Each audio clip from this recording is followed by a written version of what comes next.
Hey, fourth graders. So you just got done watching a video from Generation Genius that was all about animal group behavior. Something that Dr. Jeff didn't mention was that a lot of these behaviors that you saw in that video are what we call inherited behaviors. You learned about inherited behaviors in your last lesson, and hopefully you remember that inherited behaviors are also called instincts. Animals are born with behaviors that help them survive. These behaviors are called inherited behaviors or instincts. Right? So any behavior that an animal is born with and they're born ready to do, like crying and sleeping and eating and hibernating and migrating, or which means moving south or moving north during different seasons. Those are all behaviors that animals are born with, right? So they were inherited. Now, we're going to go through just a few more examples of inherited behaviors that animals have, but specifically, we're going to think about group behaviors. So let's do a few examples. So here's an example of an inherited group behavior. The inherited behavior is penguins huddle together during the cold Antarctic winter to help each other stay warm. Right? So the purpose or the reason that they do this behavior is to stay warm during the extreme cold. They actually take turns being on the outside of the huddle. So here we have a few pictures of how these penguins naturally will huddle together and stick really close together to help each other stay warm.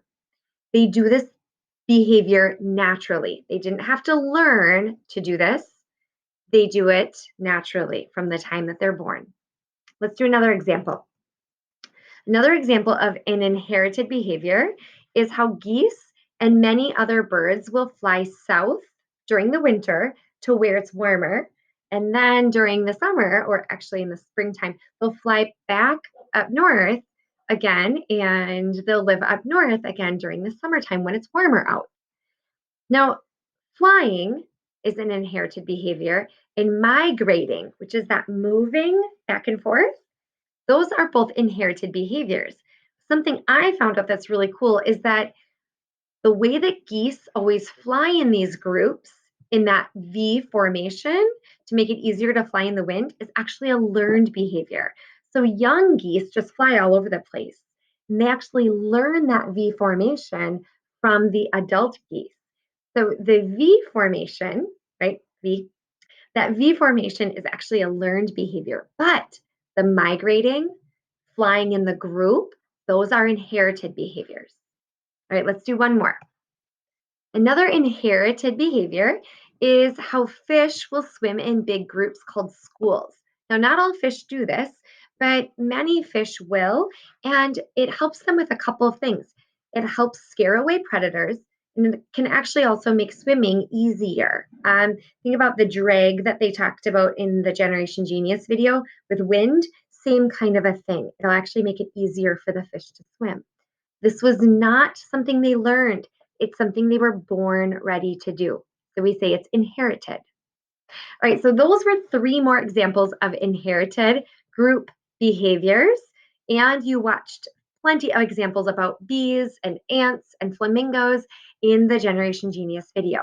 So now your job is to move on to the next slide, answer the questions, and then one more slide where you try and find an example on your own. I would love for it to be an example that you haven't already heard about today. But if you are having a hard time finding one, you can use an example from today. So try your best, though, to find something, to find an animal that we haven't already talked about. All right. So I look forward to seeing what you find out and what you have learned. If you have any questions, please reach out to me. And I hope you're all doing well. All right. Bye for now.